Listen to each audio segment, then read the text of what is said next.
Muy buenas noches, siempre para mí es un gusto que puedan estar acompañándonos a través de su canal, el canal de la Iglesia del Tercer Día. Y el día de hoy vamos a compartir un tema sumamente interesante. Vamos a tocar el tema de la voluntad de Dios, voluntad inexorable, una voluntad que debemos entender que no se chantajea. Y muchas veces me he topado con personas que creen que procurando causar lástima a Dios van a cambiar su voluntad. Pero espero que al término de este mensaje puedan entender lo valioso de la palabra inexorable, inevitable, pero también es que no se puede chantajear, pero por algo más valioso que esto, porque es perfecta.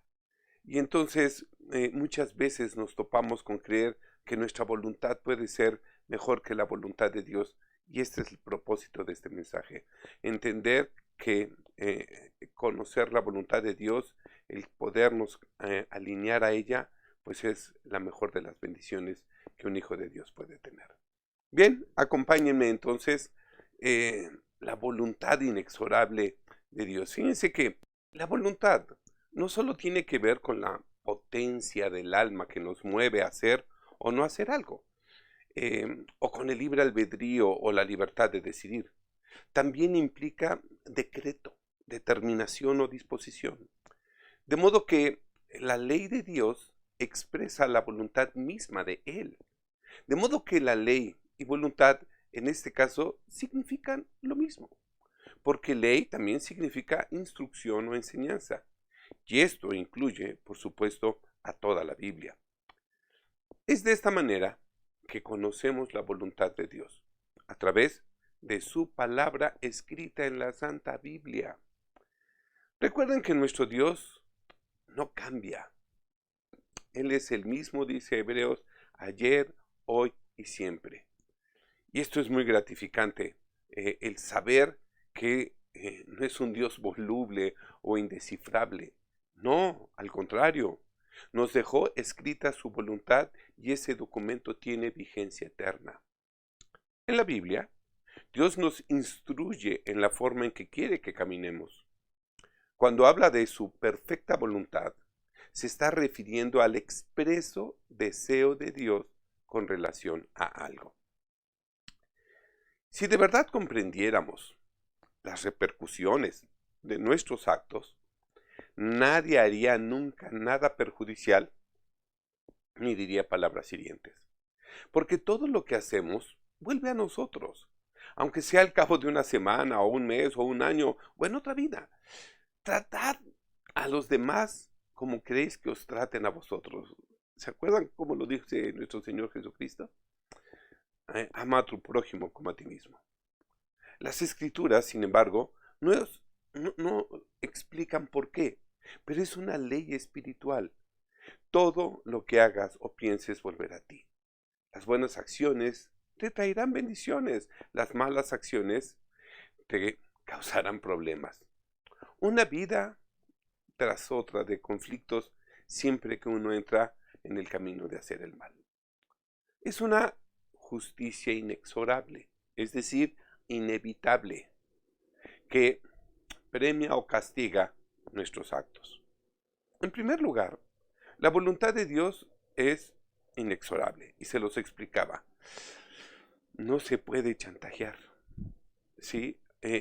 Pensamos que nuestras oraciones tienen que ser promotoras del cambio de la voluntad de Dios. Pero no es así. Su voluntad es perfecta. No podemos o no deberíamos ni siquiera intentar cambiar lo que ya es perfecto. Y tampoco podemos hacer nada para evitarla. Ahora, entonces, ¿para qué es la oración? Pues para conocerla y alinearnos a su voluntad. Por una simple y sencilla razón. La voluntad de Dios es perfecta. Entonces, ¿por qué querer cambiarla? Muchas veces pasa que creemos que nuestro Dios está puesto al servicio de nosotros. y hacemos un cambio de posición y de funciones. No, no, no, Él es el soberano, Él es el supremo, el creador de todas las cosas, visibles y invisibles.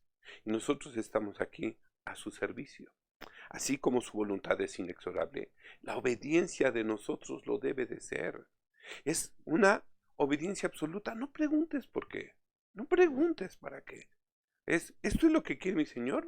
Yo lo hago. ¿Por qué? Porque yo sé que tu pensamiento es con mucho superior al mío y que tu capacidad de hacer cosas es con mucho, mucho, pero muchísimo mejor que la mía.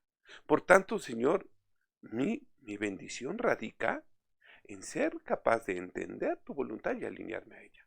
Vamos a ver qué es lo que nos dice Eclesiastés capítulo 7, versículos del 13 al 15. Me voy a permitir leer en la versión APA. Dice, fíjate bien en lo que Dios ha hecho.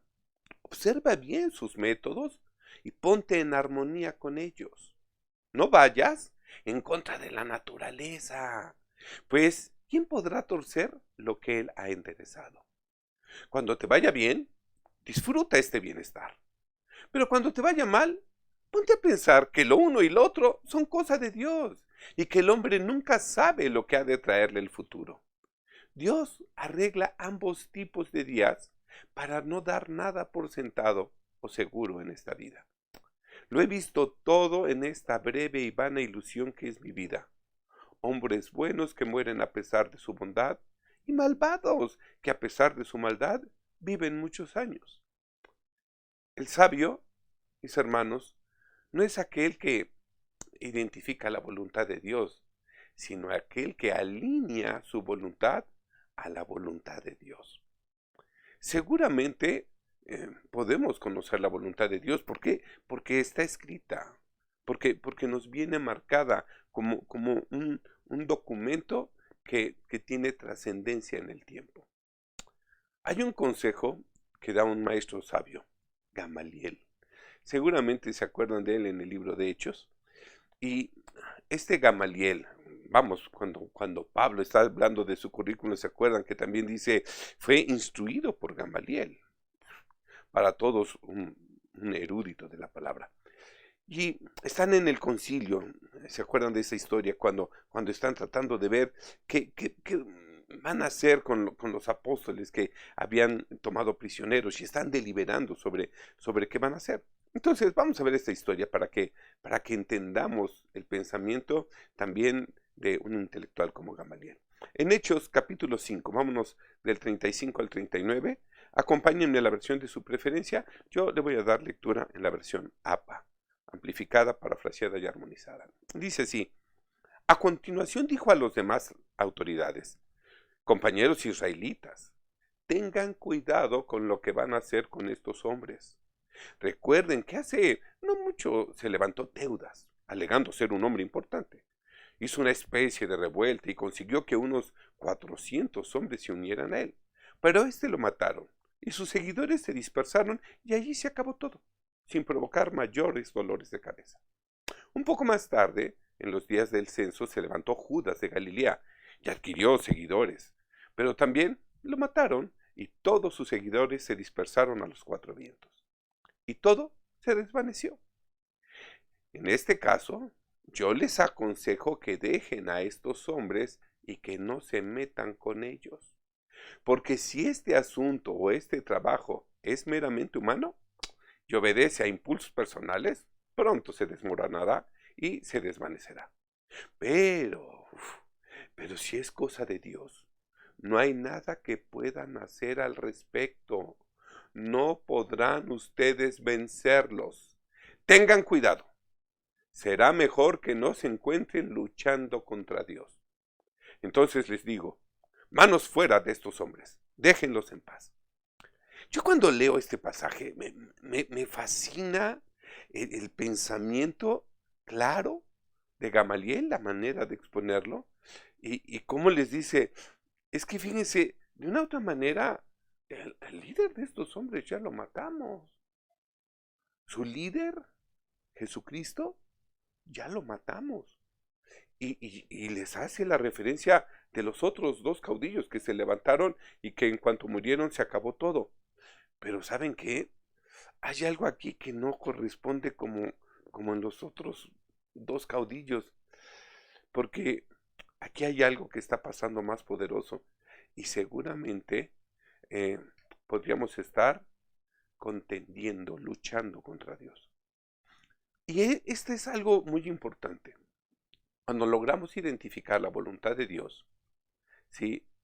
Y no nos alineamos a ella, ¿sí? Sino que estamos en contra de ella, estamos luchando lo imperfecto contra lo perfecto, lo conveniente contra lo inconveniente, la verdad contra el engaño. Por eso me fascina cómo Gamaliel puede agarrar y decir, no, no, no, no, no, no vayamos a estar contendiendo contra Dios. La voluntad de Dios eh, es un elemento fundamental de la vida cristiana, que sin embargo se suele entender como sinónimo de resignación y de tristeza, como si cumplirla fuera un deber doloroso ante el cual no queda otra salida que rendirse. No, no, no, no, no, no, no.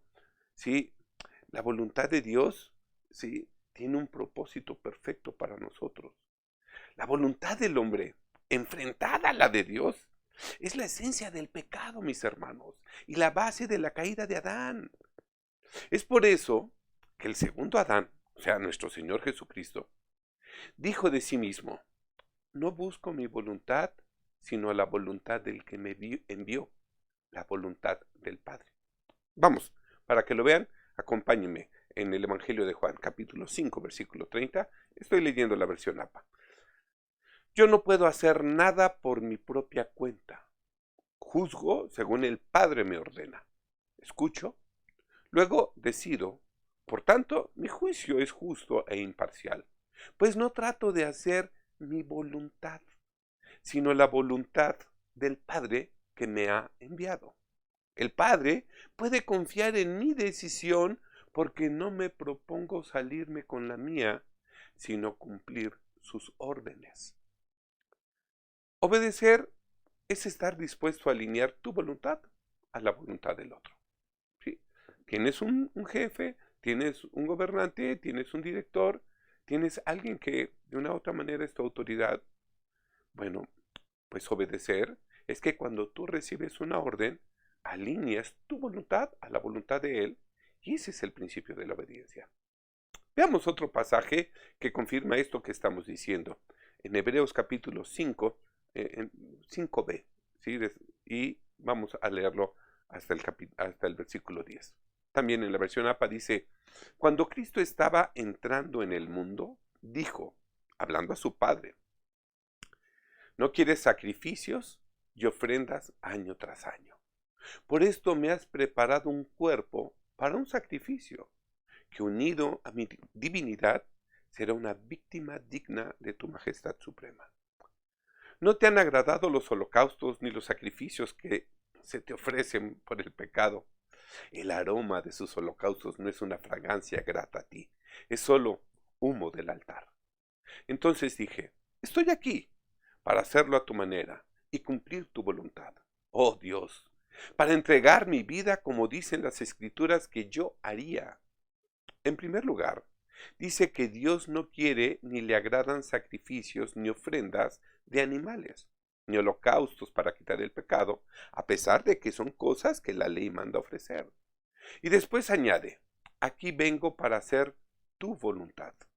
Es decir, que cancela el antiguo sistema y quita aquellos sacrificios antiguos para poner en su lugar un nuevo sistema mucho mejor.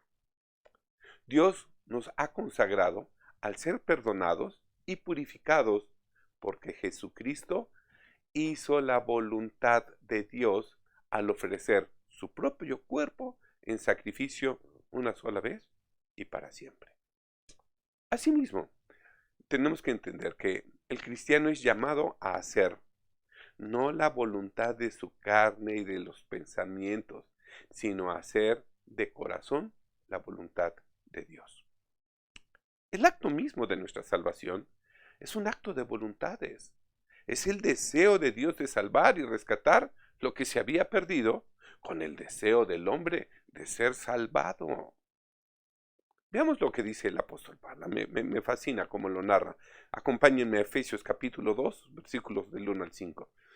En la versión APA dice: no hace mucho tiempo que estaban sumidos en esa vieja vida de pecado estancada. Dejaban que el mundo, que no sabe nada sobre lo fundamental de la vida, les dijera cómo vivir.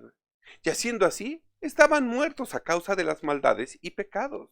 Estaban bajo la maldición de Dios, condenados eternamente. Así vivíamos, pues seguimos los criterios de este mundo y hacíamos la voluntad de aquel espíritu que domina en el aire y que anima a los que desobedecen a Dios. Todos lo hicimos. Todos hicimos lo que teníamos ganas de hacer cuando teníamos ganas de hacerlo. Es una maravilla que Dios no haya perdido los estribos y nos haya eliminado a todos, porque así vivíamos todos nosotros en otro tiempo, siguiendo nuestros malos deseos y cumpliendo los caprichos de nuestra naturaleza pecadora y de nuestros pensamientos. A causa de eso, merecíamos con toda razón el terrible castigo de Dios, igual que todos los demás. En cambio, como es inmenso en misericordia, con un amor increíble e inimaginable, nos abrazó. Tomó nuestras vidas, ahora ya sin pecado, y nos dio vida juntamente con Cristo. Hizo todo esto por su cuenta, sin nuestra ayuda. No cabe duda alguna que por la bondad de Dios hemos recibido la salvación. Bien podemos gritar: por su gracia somos salvos. La salvación está ahí, al alcance de tu mano, o mejor dicho, al alcance de tu boca y de tu corazón. En una boda, por ejemplo, el juez o el pastor preguntan al novio: ¿es tu voluntad unirte en legítimo matrimonio con la novia? Y de igual manera preguntan a la novia: ¿es tu voluntad unirte en legítimo matrimonio con el novio? Y si ambos contestan sí, expresando de esta manera su voluntad, se convierten en esposos. El juez o el pastor dicen: por la autoridad que se me ha conferido, los declaro marido y mujer. Y lo que Dios unió, que no lo separe el hombre. Y así pasan a otro estado civil. Cambia su manera de vivir. Pasan de ser solteros a estar casados. Y lo hicieron por expresar, ¿sí?, su voluntad. La salvación es muy similar. Es nuestra voluntad expresada con palabras en la que decidimos vivir unidos a Cristo Jesús. Es el pastor de pastores, el rey de reyes, preguntando: ¿es tu voluntad unirte legítimamente a Cristo? No es una obligación, es una decisión. No es por sumisión o por sometimiento, es por una decisión libre y voluntaria. Frente a la caída por el ejercicio de la voluntad autónoma del hombre, Dios ejerce su acción redentora conforme al misterio de su voluntad. Veamos lo bien que lo explica el apóstol Pablo también en el libro de Efesios. Acompáñenme al capítulo 1, del versículo 8 al 11. En la versión APA dice: pues Dios ha hecho desbordar sobre nosotros las riquezas de su generosidad y la inmensidad de su gracia, dándonos con ella toda sabiduría y entendimiento. Y nos ha hecho conocer el designio secreto de su voluntad. Pensó en todo, proporcionó todo lo que posiblemente podríamos necesitar, dejándonos entrar en sus perfectos planes. Lo mostró y lo explicó todo ante nosotros a través de Cristo. Un plan a largo plazo en el que todo se uniría y se resumiría en él. Según este plan, en el momento oportuno nos recogerá donde quiera que estemos, de modo que Dios ha querido unir bajo el mando de Cristo todo lo creado, tanto lo que hay en el cielo como lo que hay sobre la tierra, haciendo entrar tanto a judíos como a los gentiles en un mismo cuerpo y en una misma sociedad, y dándoles por Rey y Señor eterno a Jesucristo. Gracias a lo que Cristo hizo, somos regalos que Dios recibe con deleite. porque en su plan soberano nos había escogido de antemano para ser suyos y que tuviéramos parte en su herencia. De modo que, en nuestra unión con Cristo, se cumple el propósito de Dios mismo, que todo lo hace según la determinación de su voluntad. El mundo pasa, mis hermanos, y sus deseos. Lo vemos ahora en este fin del mundo, ¿sí? De antes de la pandemia. El mundo pasa, dice el apóstol Juan, y sus deseos también. Pero el que hace la voluntad de Dios permanece para siempre. Vaya que si nos hemos dado cuenta que el mundo pasa, estamos siendo testigos, o mejor dicho, protagonistas del fin de un mundo, y estamos viendo el nacimiento de un nuevo mundo. Y por tanto, hermanos míos, les ruego por la misericordia de Dios que se presenten ustedes mismos como un sacrificio vivo. Es decir, que su vida cotidiana y ordinaria, como dormir, comer, ir al trabajo, comunicarse, relacionarse, la presenten ante Dios como una ofrenda santa que sea agradable a Él. Esto es lo que quiero que hagan, pues abrazar lo que Dios hace por nosotros es lo mejor que podemos hacer para reconocerlo a Él. Este es el verdadero culto racional y espiritual que debemos tributarle. No vivan ya según los criterios ni las inclinaciones perniciosas y corrompidas del tiempo presente. No adopten sus sentimientos ni sigan sus máximas. Al contrario, cambien su manera de pensar para que así cambie su manera de vivir y lleguen a discernir la voluntad de Dios. Es decir, lo que es bueno, lo que le es grato, lo que es perfecto. Consideren la salvación como el entorno integral de las cosas correctas, lo cual es asunto de Dios y debemos confiar en Él para dar forma a nuestra nueva vida. Los exhorto también a todos los que están en las iglesias, sin excepción, por el encargo que Dios en su bondad me ha dado como apóstol, que no sepan más de lo que conviene saber y que ninguno de ustedes piense de sí mismo más de lo que debe pensar. Antes bien, cada uno piense de sí dentro de los límites de la moderación, según la medida de los dones que Dios le haya repartido a cada uno de ustedes, para que desempeñe el cargo en que Dios le ha querido colocar según el principio de la fe y la doctrina del Evangelio. Qué manera de narrarlo, ¿verdad? Esto es lo que le dice el apóstol Pablo en Romanos capítulo 12, versículo del 1 al 3. Sí, me fascina cuando nos hace ver la salvación, sí, es toda la parte integral de las cosas correctas de Dios.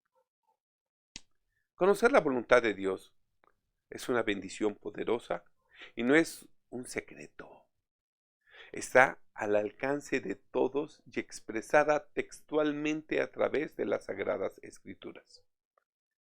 Si escuchas hoy su voz, preguntándote, ¿es tu voluntad vivir en unión con Cristo Jesús? ¿Cuál sería tu respuesta? Pues el consejo del apóstol Pablo es este: no actúen tontamente, no hagan nada a la ligera, procuren entender cuál es la voluntad del Señor y pónganla en práctica, según lo dice en Efesios 5:17.